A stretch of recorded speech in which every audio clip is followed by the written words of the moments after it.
Hello, so now we are done with the FIR filters. So we're going to proceed with IIR filters.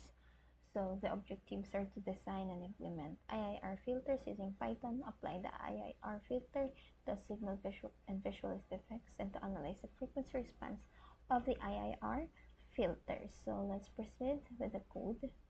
So here I've imported the important libraries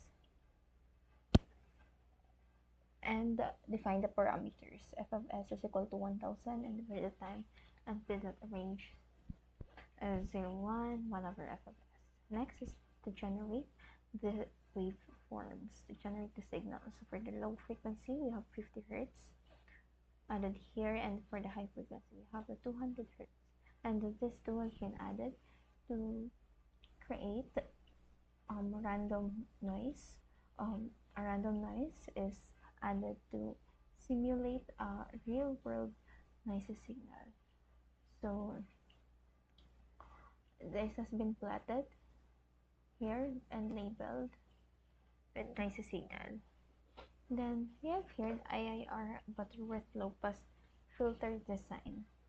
So the cutoff frequency is 100 hertz and the order is 4, and here's the definition for the Butterworth. So fourth order, so you can see here the fourth order is equal to 4. So the fourth order Butterworth low pass filter is designed with a cutoff frequency of 100 hertz. Yes. Okay, so why Butterworth? It is chosen because it has a maximally flat frequency response in the passband, so meaning it introduces minimal amplitude distortion. So it has been plotted here, the title, and finally applied filter. So the filtered signal, okay, this has been filtered to remove the noisy signal and plotted here. So the FFT analysis, the noisy signal, the FFT Fourier transform is applied to both signals.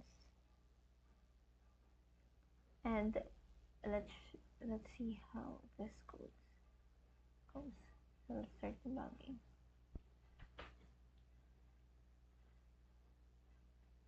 As you can see here, this is the waveform of a noisy signal with a high and low frequency added random noise. So it has a very random signals. Next, the frequency response of IIR low pass filter.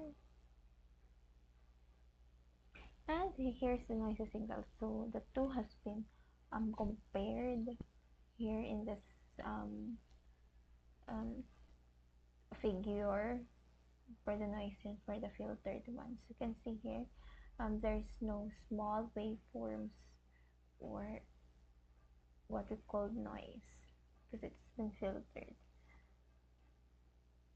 And here this is the magnitude spectrum of noisy signal and magnitude spectrum of filtered signal.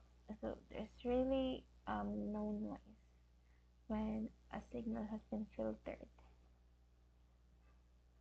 So that's all for this video. Thank you.